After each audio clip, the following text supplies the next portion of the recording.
Hello. Hi, everybody. Hi all. How are you doing today? Good. It's warming up here. How about for you all? I haven't been out since early this morning, but I can hear all the people driving through the slush outside. So I'm assuming it's warming up. Okay. Do I have to lead this meeting, Carrie? Yes. Okay, well, you have to forgive me because I'm a No little bit worries. unprepared right now. That's okay if you just want to call it to order and then Yes. yeah, So check I with Kelly I if will there's any go public ahead comment. and call the meeting to order, our Oregon Serves Executive Committee meeting today, February 14th at 12:30. Welcome everyone. Call to order at 12:31, and we do have quorum. Do we have any public comment? There is no public comment at this time. Okay, great. Thank you. And so we are going to go ahead. Do we need introductions? Does everybody know everyone? Let's do quick introductions. Just so I'm Heidi Echeverria, she, her pronouns. I have been on the commission for a while. I work for Portland Community College and I'm our labor representative on the commission. I'll call on folks, Sierra and then Daniel. Hi, good morning or good afternoon, folks. Sierra Barnes, she, they pronouns, been on the commission since 2019. I'm the Public Policy Committee Chair, and in my day job, I do fundraising for intergenerational affordable housing, which is the role that I serve on the commission, is housing liaison slash intergenerational programs, something like that. Thank you, Sierra and Daniel. Buenas tardes, everyone. Daniel Altamirano Hernandez, pronouns they, he, él. I've also been on the commission for a hot minute, vice chair of the commission and a member of the Public Policy Committee, and I serve in the community-based practice role. Happy to be here. And Adriana, do you want to introduce yourself? Don't know if you're on mic or not. Hi. Hi, joining as a member of the public. I am a board member with Confluence Environmental Center, which is one of the grant recipients of HEC and OregonServes. Great. Thanks for being here. Adriana or Adriana? Adriana, Adriana, good to meet you. nice to meet you. And our Oregon Serves What support. would you like? Go ahead, Kelly, go ahead. Okay. Kelly. Yep. Hi, I'm Kelly. I'm an office support specialist for OregonServes, and I have been in my role for just over a year. And yeah, glad to be here. Thank you, Kelly. And Carrie, we're just gonna move through the agenda to you. I think most people know who you are, but take it away. Yeah, Carrie Bauer, Director, OregonServes Commission. I've been in this role since 2017 and in the National Service and Volunteerism world for a long time before that as well. And I will jump into the agenda. Appreciate you all being here today. I wanted to, before I go into the different topics, wanted to just kind of, I think, verbalize too out loud that this is a first time of kind of a new approach to the scheduling of this meeting. We're really focusing on keeping our meetings a little bit shorter and over lunchtime and so forth so that we can be more inclusive and people can have opportunities to attend, while also knowing that y'all are volunteering in these roles. You have your own day jobs and your own responsibilities and things like that. And there's a lot going on right now that we're all in meetings and things like that about. And so we're trying this out. And I hope that as we go, either after today or after doing a couple, with this exec committee format, which is every other month, 30 minutes over the lunch break, if you feel like we need more time, if it's 45 minutes, an hour, if you think this is great, if you feel like I should be like every month, then I'll just look to you for that guidance to adjust that schedule. Okay. So I just wanted to Appreciate put you that all out thinking there. that way. Yeah. Huh? Appreciate you all thinking that way and being intentional. Yeah, for sure. We just really appreciate that you're taking the time to do this and be part of this. So, want to be respectful of that. So, jumping in, I'm gonna just be really quick about my updates because I want to spend the bulk of this time talking about some pretty urgent issues that are occurring with some follow-up questions of how you would like to engage as the commission board with the community and our grantees and on this topic through both executive committee, public committee, policy committee, and our full commission meeting agenda. So just kind of keep that in mind. But what I'll share really quick and as far as general updates is I wanted to note that Daniel and I will be going to the leadership convening, Ask Leadership convening at the end of this month, to NDC on the 23rd. We'll be participating in the Hill visits. We are able to do education visits, and then generally accompanied by others who, will handle other topics as allowed. The ask will be scheduling for us. We met with Senator Merkley last year. We've also obviously met with him in person here too, but probably meet with him again. And they're working to schedule with some others, including like Congresswoman Dexter and so forth, who has also reached out to visit in-person programs. So we and FYI, Confluence is one of them. So that just happened today. And so I'll be reaching out with them to talk about that possibility. But we'll be doing those education visits to share about the amazing work that is happening here in the state during that time, and also just meeting with leadership, discussions of priorities for national service and so forth. So that's the week of the 23rd, and we'll report back on that. That's a really great time because we get to network and plan with other commission leadership and commission board leadership. Also wanted to share really quick a fun update. It finally just came out of embargo, so we'll be able to, or out from under embargo, we'll be able to publicize it. I applied for and received a grant to be part of the National Governors Association Service to Career Pathways Policy Academy. So that is a really cool 12-month opportunity to engage with others and with NGA on best practices and really, I think, support our work in establishing the leveraging all the different programs here at OE and within the hack, and really creating those building blocks from the different programs that are under one roof to help people with their educational and career attainment. So very excited about that. That will be starting. There's a small state team along with a governor's office representative. But as we get going, we'll be engaging other community members and surely probably some membership from the commission board as well. So we'll keep you posted on that. Also wanted to share that there are 4 or 5 legislative bills this session that could impact OregonServes and/or national service and volunteerism.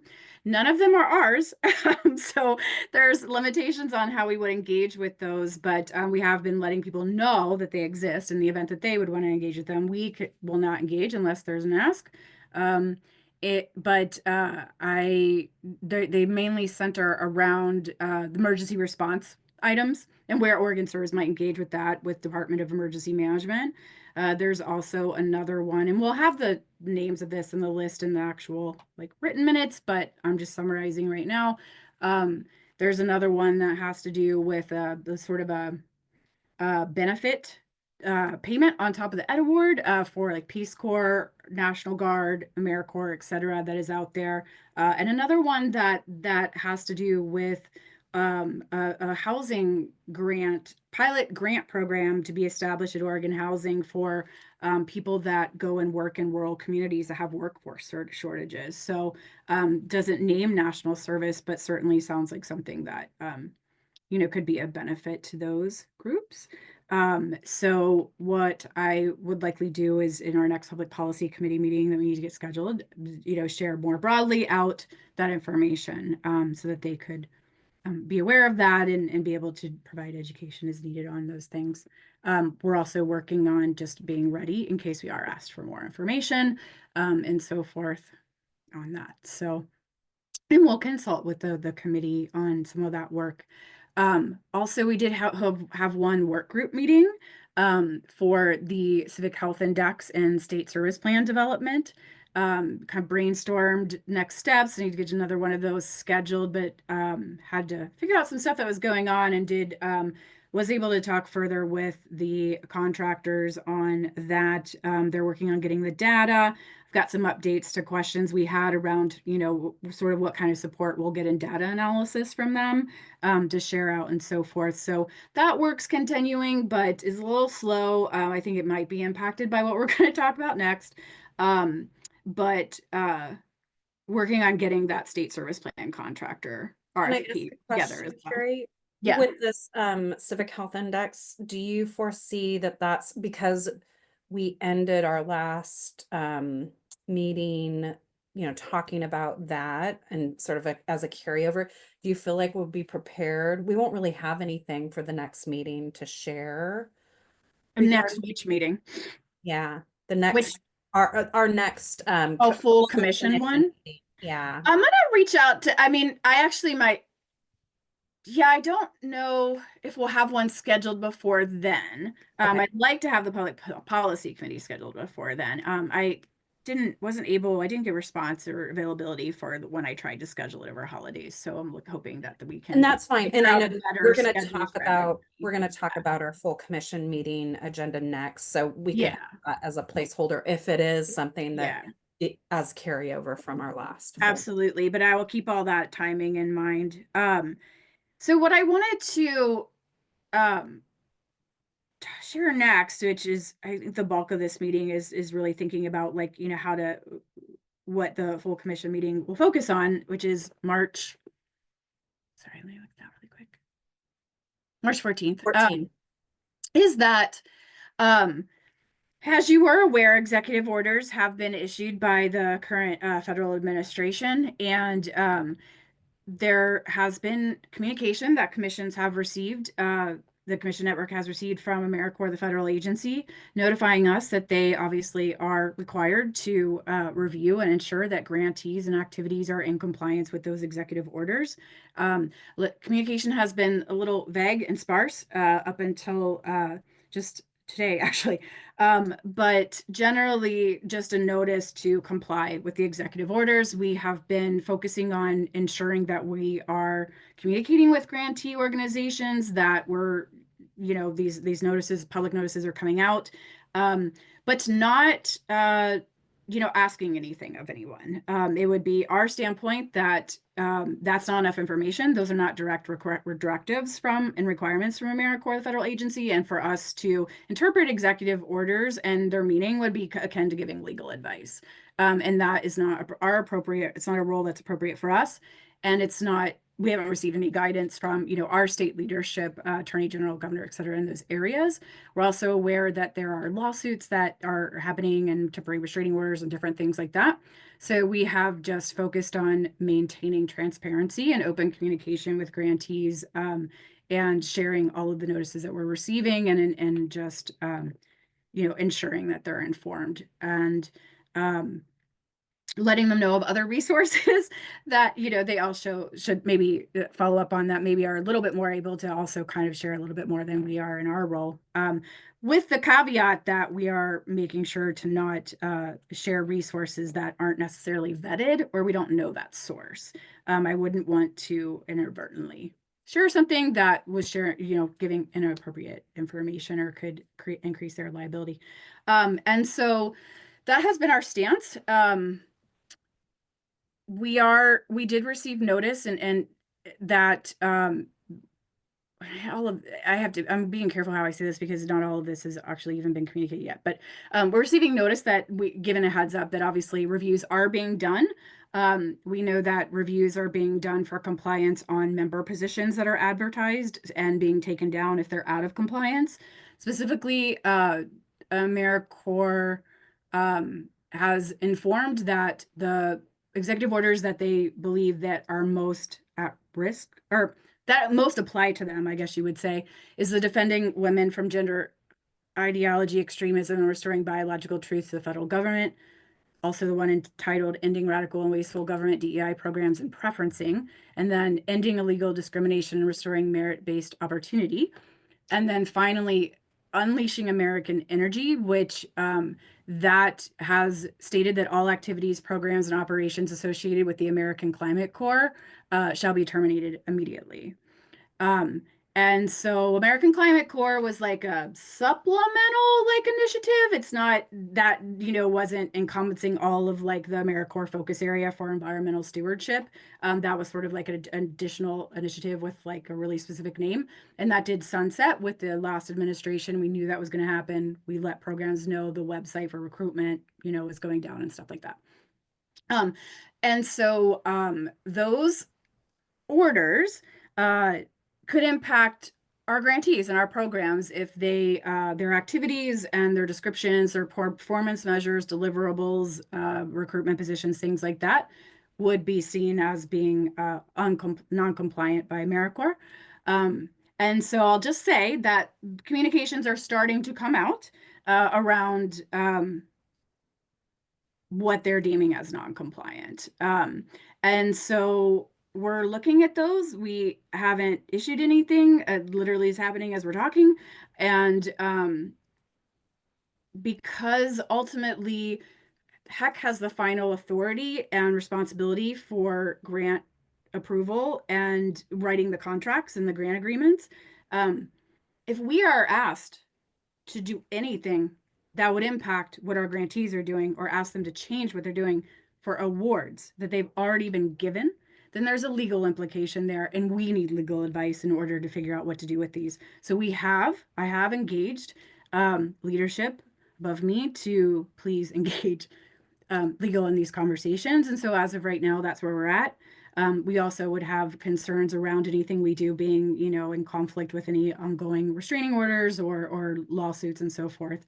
That's about as specific as I can get, or I'm comfortable getting right now. But have a devastating impact, obviously, on our programs and on communities and on AmeriCorps members and so forth if services had to stop, if AmeriCorps members suddenly were out of their position and suddenly losing an income because that position is no longer going to happen because that's deemed a non-compliant activity.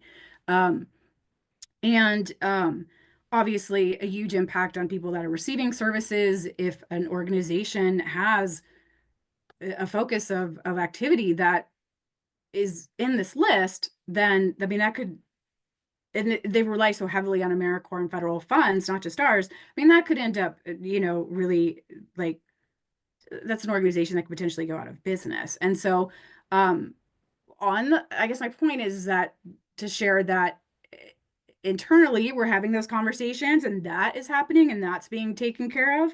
So I'm informing you all as for my guidance as my commission board leadership, but also wanting to ask how should we engage with this? We have the public policy committee meeting, we have the full commission meeting coming up, and so when it comes to talking about how we want to spend that time, that's the context of I think where we probably want our focus. So I'm just seeking your consensus on what to do next. Sierra and Daniel, I see hands. I don't know who had hands first. Daniel had it. Go ahead. I have two questions, so I'll go with one and then pass it over to Sierra. But I'm curious, have we heard from our grantee programs? Like, has anyone called you, emailed you, with them experiencing any challenges or confusion, or are they just waiting to hear? But have we heard anything on ground from our grantees saying, hey, this, or I'm even curious site-wise. I know that a lot of schools, for example, use educational spaces, and that's under a different jurisdiction with the education department. But what are we hearing on ground from our grantees? Yeah, great question. Thanks for asking that. So I have been almost daily communication in base camp with grantees until the last few days when communication hadn't been coming out, but posting everything we're receiving and giving information. I also presented at the program directors meeting on Wednesday. And during that conversation, and I'll back up to say I've also been tracking like the position on the portal and what's coming down and what's going up and who was having issues and reaching out to grantees to find out, did this get taken down and so I'm tracking that and having that communication with them. I presented at the program directors meeting on Wednesday. And they did share, I mean, people are very confused and very concerned, especially those who do a lot of DEI focus activities and racial justice and environmental justice activities, who are impacted by the shutdown of the infrastructure funding that was funding some program work by AmeriCorps to access tax rebates for e-vehicles, educating low-income members on those resources. So a lot of different things impacted like that. A lot of what should we do to prepare, you know, a lot of concern that, yeah, it would greatly impact the work that they do in their fiscal solvency. They said a lot of members actually are feeling pretty calm about it, but there are some members, especially those that are within the transgender community, that are not feeling safe, who may be in rural communities and whatnot, placements, and are feeling unsafe in those communities. And so we're providing support for if there are cases or similar situations where members feel they might need to take a suspension or whatnot without cause, take a break.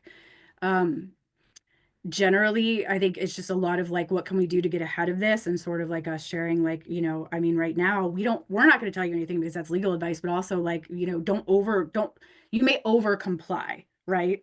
And so let's wait to find out what AmeriCorps considers compliance before you start doing things. And so that's kind of where we're at. There's a lot of support coming out from Ask as well, with a lot of background information that we are getting context of. So I just say overall, just a lot of worry about, you know, what this is going to look like and what the implications are going to be.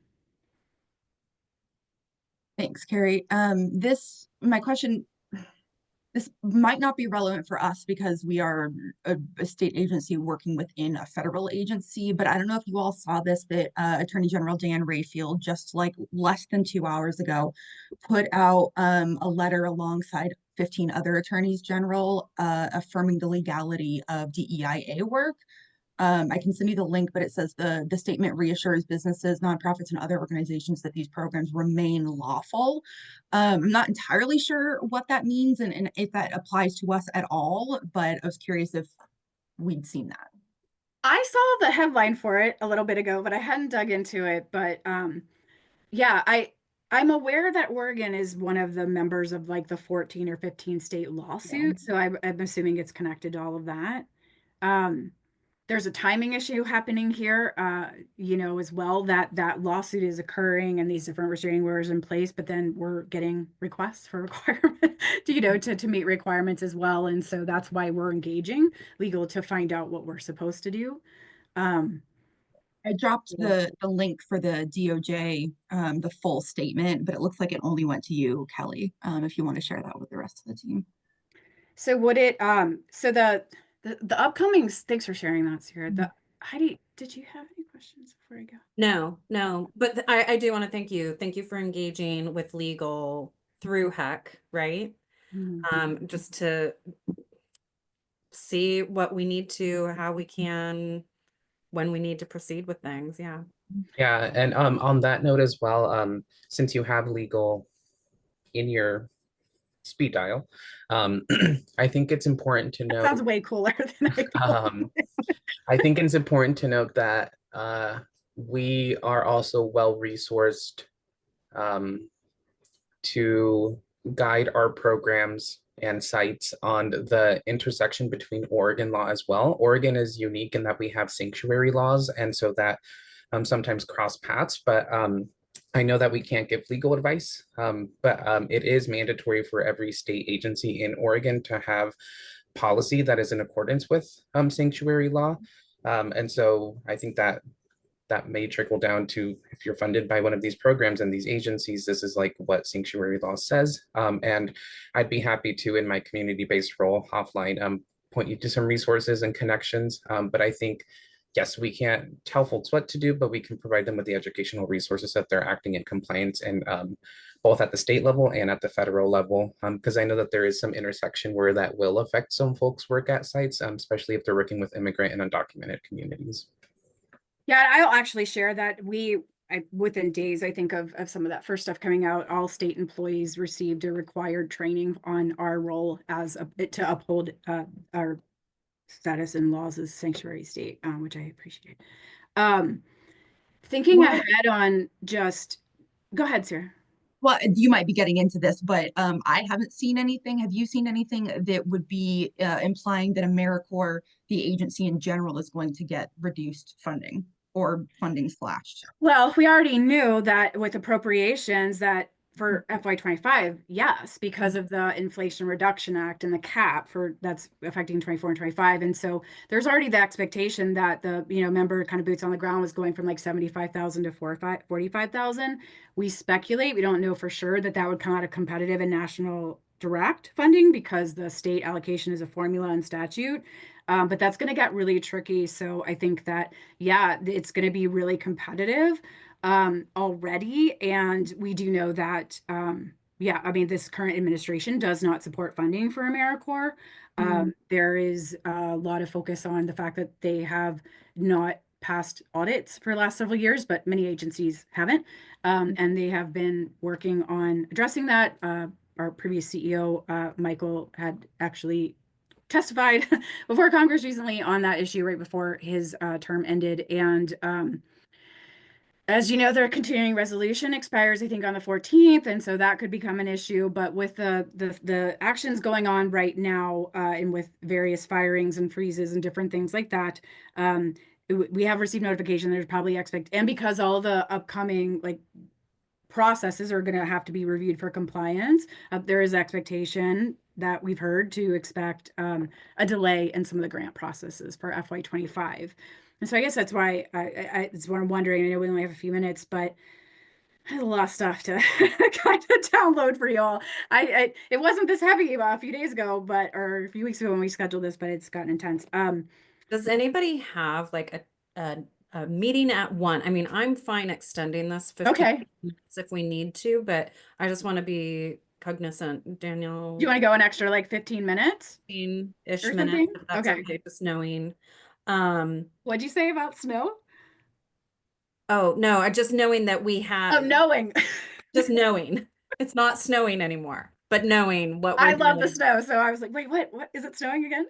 Well, and I think I don't know if there's anything else you want to add, Carrie, specific to your report out. If I think that's it. I just, I think that it is, I think one of the really important roles of the commission board is hearing from the community, engaging the community, being aware of the challenges that they're facing, hearing their concerns, hearing how they're impacted so that you can elevate that and raise awareness of that. And so when I think about that role, I mean, this is a pretty big time. I think there's a lot of big feelings out there, a lot of scary, what could be scary actions around, feeling pretty at risk for their organizational health, for the continuation of AmeriCorps and whatnot. And so it seems that, or I guess that's why I wanted to put forth to you all how can we help you fulfill that role in these upcoming meetings? Is it, putting a call out for testimony?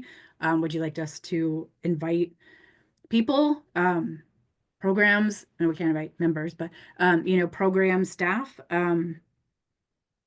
any work that you would, directives, any work that you would want us to do in the meantime? Just how can we support, your role, help you fulfill that role and ensure that we're providing a space for those voices to be heard?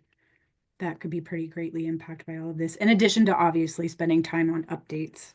Sure. At that And I meeting. think, to your question, but something that we have been doing is engaging, like having a program presentation, each of our, committee meetings, just so that we can hear from them. So definitely a best practice to continue is keep bringing folks in to share what the work that they're doing. One other piece, and I think this is sort of transitioning, like if we were to think about what our next full commission meeting looks like on March 14th. Aside from that, I mean, I don't know. I mean, Carrie, you have a better sense of this. You're going to meet with Merkley likely and Dexter. Like, I don't know what it looks like to invite them to do, to one of our commission meetings for 5-10 minutes virtually. Yeah. Just, and I think, there's a lot to be said about what we can That's a present, great idea. what we can And present I and don't share. know if they can always attend, but certainly a local staffer or a decent, Yeah, absolutely. And I know Dexter fairly well oh yeah. on in some other areas with her. And I think to put an invite out to those folks, just so our commission can hear from them, that's helpful. So that's just, I'm putting that out there. Maybe it doesn't happen in March, but maybe another full commission meeting. That's always nice, you know, a 5-10 minute piece with them, or 15-20, whatever they can, you know, spend with us. I'll leave it at that. Those were just two of the pieces. Like, I want to continue with having a program represented, and they can, if they feel like they want to reflect on what's going on right now, let's talk about it, or let's hear from them about it. The last thing I'll throw out there, thinking about how we can support our programs, maybe not necessarily with the next meeting, although maybe we talk about it then, is would it be helpful for program staff and members to get something from the commission? Like, we are paying attention. We, you know, hear the things we're doing. Like, it's something to hear from sort of management, but like, there are people Right. throughout the state, including this commission, who are really being attentive to what's going on, and we care.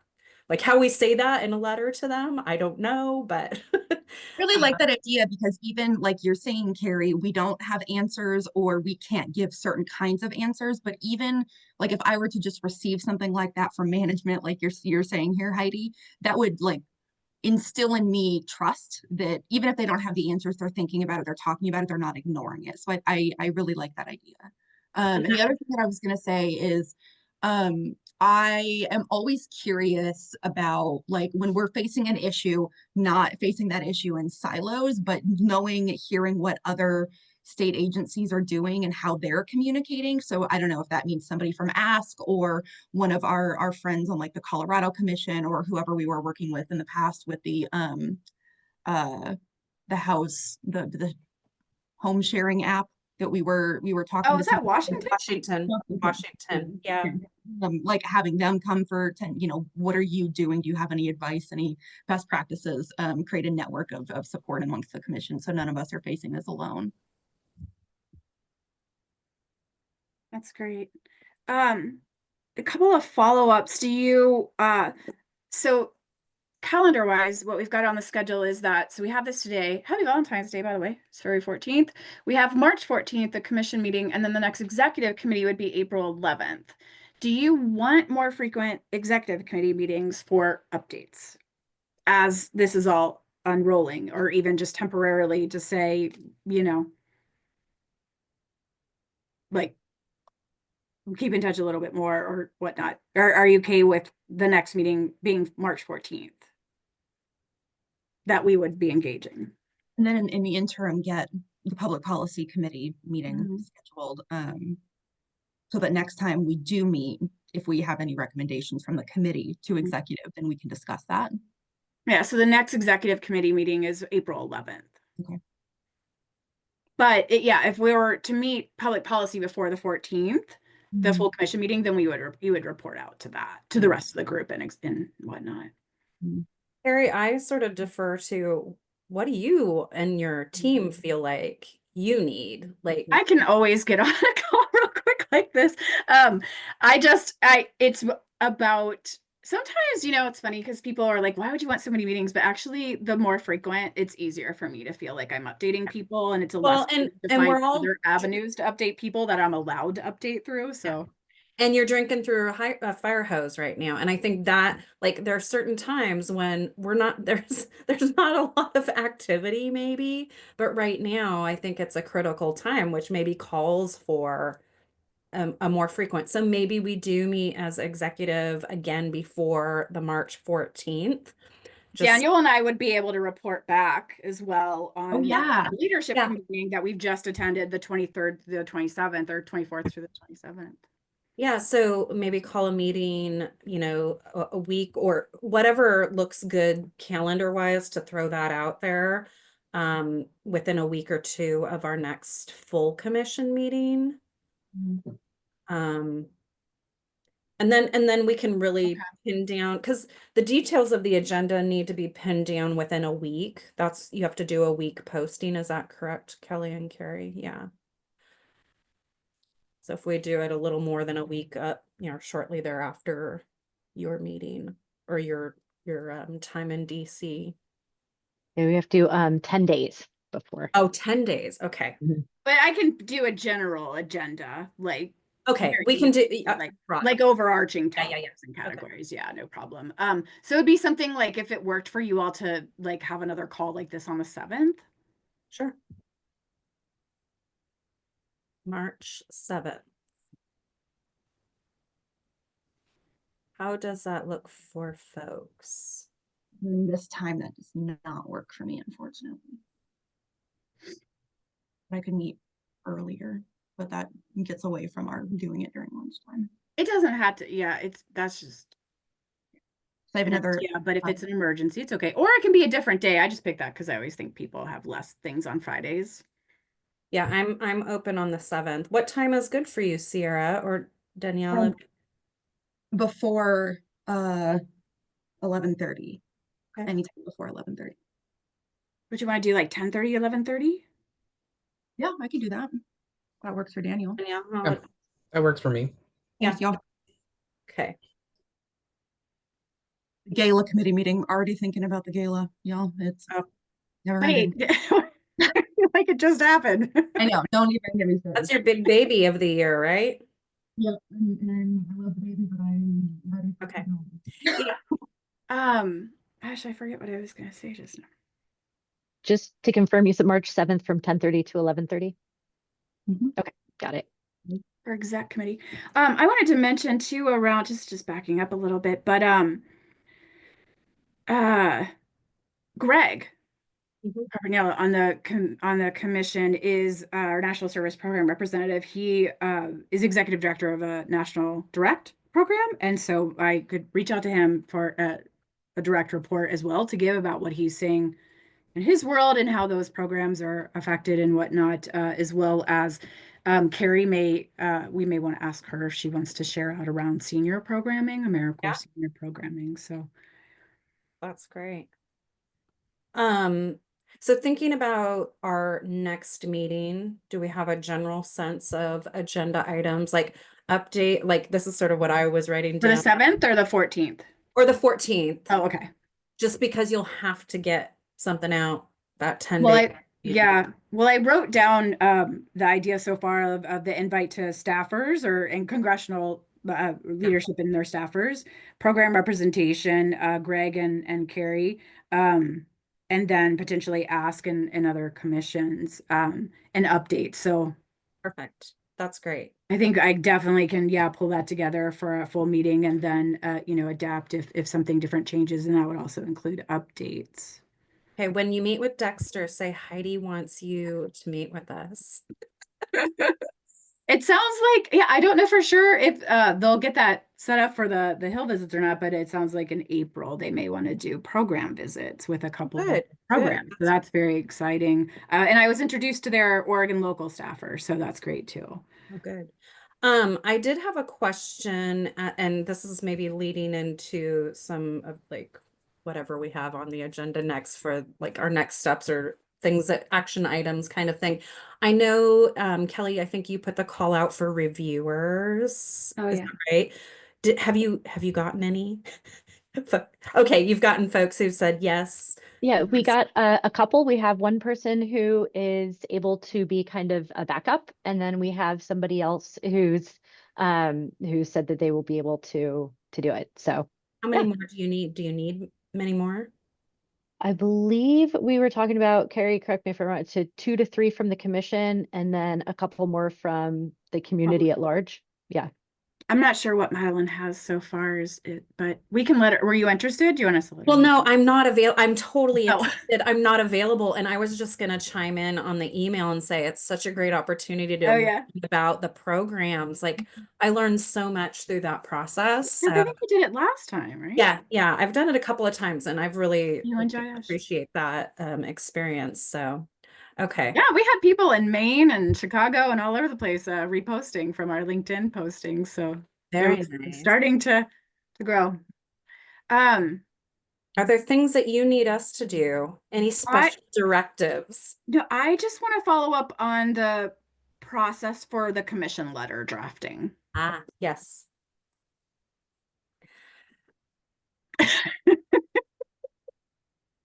Didn't we Carrie, send out something similar to this Years ago with Yes. Jeff. the first administration when there was some confusion. I wonder if you send that out and we sort of use that as a foundation for a new draft. And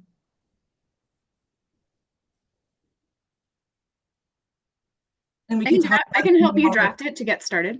Yeah, and then we could talk about it more in depth or review whatever we might have done at our meeting on the 7th so that we can present it to the full team on the 14th for approval. Yeah. Oh, that- okay. Yeah, that sounds good. So then we can get it out sort of quick. Because I mean, who knows what'll happen between now and then? It's as fast as things are changing. Yeah. And remind me, I remember that letter vaguely. We had to do with that. It was that college closing. Is that what, am I thinking of a different letter? Oh, the welcome letter? I thought I that know. we did something else. There was another, the welcome letter, yes, but I thought that there was something. I think it was during BLM. Yeah, that's what it was. I think it was Yeah, a yeah. Black Lives Matter or like our stance on racial equity. Yeah. And it might that might not be relevant foundation for us to build off of something, but maybe it is. I don't know. It's been so long. That just actually just brings to mind for me. I know we talked about some of the people to ask to come and speak, but you know, we I would it be okay if I also reached out to see if there was like governor office advisor or whatnot that could come and speak, because we know that there are expectations for Oregon stance on DEI and other things that are being addressed. And so I think it would probably be good to hear from Oregon leadership as well. Yeah. Yeah. Absolutely. Well, thank you. I think we covered everything. If you don't have any other questions, definitely I appreciate your guidance and I will follow up on these and meet these deadlines. I wanted to share something really quick that I was thinking of that Heidi, I mentioned during the work group meeting, but I haven't broadly communicated, also share it during the commission one. But something that I shared during the work group that I learned from talking to the ethics commission around when I was trying to determine whether or not our work group was a public meeting or not, was that we have to be, I got some clarity around something that I wasn't fully understanding, which has to do with serial communications. And so as of right now, we do have our Basecamp channel that is mostly just repository for information, posting, you know, documents and the calendar events and just announcements and things like that. There isn't really conversation happening in threads after any announcements or anything.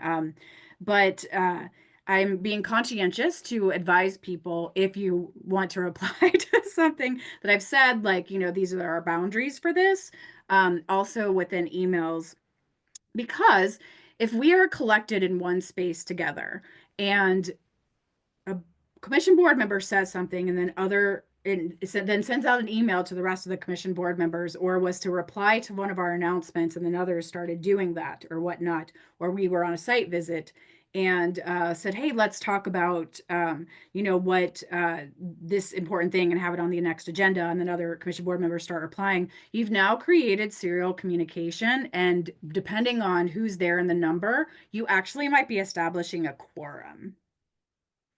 And so you're having conversations outside of public meetings that should actually happen in public meetings. And so it's a very interesting, you know, area of communication that or of restrictions. And I'm just being really conscious. So if you see that I'm posting things like, hey, don't reply to this and don't send this out and don't do this or that, or just be conscientious of this, that I'm making sure that we are not inadvertently violating the public meeting laws, that we're not having conversations that, you know, would be unfair to not be having during a public meeting and whatnot. So that's the basis of that. I will also provide additional information on that at the full commission meeting. I'm also engaging them on some additional training that we could bring to the commission on this topic. And then I also received guidance that it would be a best practice that when we are doing things where we're all together and there could be the optics that it's a public meeting, i.e., you've all come to the talent assessment, like conference or something, because we've invited you all. Now we're all eating lunch together, or we're all eating lunch at the kickoff, because commission members were amazing and volunteered for that event. That could look to others like we're having a public meeting, or that we're having a meeting and a group together. And so we've asked to be conscientious of that as well, and that the best practice would be that we're acknowledging that in our next meeting. So one of the things that she had advised on is that if something like that did happen, let's say a bunch of, a quorum number of commission members attended a training together, that we would hold a special meeting if our next full meeting isn't, what if we were quarterly and it was like out quite a ways. If it was just in a couple of weeks, I wouldn't bother. But if it isn't soon, to give a report out of why everybody was gathered and then what that was for, that you would host a special meeting to basically give like a verbal download of what that was. So it would be something like, this is acknowledgement that, a quorum level of board members or commission board members attended this conference. This is what was covered. This is why, this is the benefit, and maybe do a roundtable of, what was your takeaway, maybe takeaway or something. And then this is just for transparency and to have it on record and like end of meeting. So Yeah, I'm you curious, start seeing me do things like that, I'm not going off the rails. I'm protecting No, our it's so not that I just important. can't get enough of y'all. I do love seeing you, but this is very much to keep us transparent and on the right side of public meeting law. And to that point, I imagine the state has some training around that. That might be something for us to look at. I was on a public board and I didn't learn some of that stuff until Yeah, like you want to Tualatin. a few years huge in board, yeah. to my service. It's really helpful, very important, in many realms. So if we run across any type of training, that would be great for onboarding new For folks sure. and old folks who maybe don't remember or know all of those things. So Mhm. Yeah, it was, I think I probably had like a 45-minute conversation with the advisor on the Ethics Commission with just peppering her with questions because it just brought up so many things and they have such great info. And again, like that one's not required, but it's definitely like protect yourself. This is a gray area. This could look weird. So it's best to, it's like Sierra said, like, make sure we're showing that we want to earn people's trust, that we can be trusted. And this is why this is happening. Did something happen that we got dinged for that brought up this conversation, or Nope. is this just general? Okay. I sought advice on that's what they're there for. We can call them and ask for advice. And I sought advice on whether or not our work group meeting was public or not. Gotcha. And that is very particular around if decision making was being made, who was present. Because you'll recall that brief meeting was really just I needed some thought partners to kind of like find the starting thread for that project plan. And so wasn't sure how that rated as a public meeting or not. And so that was the start of the conversation. And ultimately, it was determined that it wasn't a public meeting, but for transparency's sake, we'll have a minutes in the next commission meeting and report out on it. great. Okay, any final pieces we need to add to this meeting? I want to be mindful of time. Yeah, but thank you for staying a little extra. Yeah, just Yes. a really quick, I ran into Josh Todd and he told me to No tell you way. hello. Yes, he just started working for like a government affairs PR company that Meadows like hired and then found out that Josh was on the team. So he's in charge of like a DEI advocacy with the government affairs team at Espousal Services. And he says, Yeah, I saw his new LinkedIn photo and Yeah. title. So I saw, a couple of weeks ago. It sounds like a very interesting career move, very cool place to work. That's great. Thank you for passing that on. Okay, so we will adjourn this meeting at 1:19 and thank you for scheduling our March 7th. We'll meet again and go from there. Right. Thank you, Kelly. Everyone.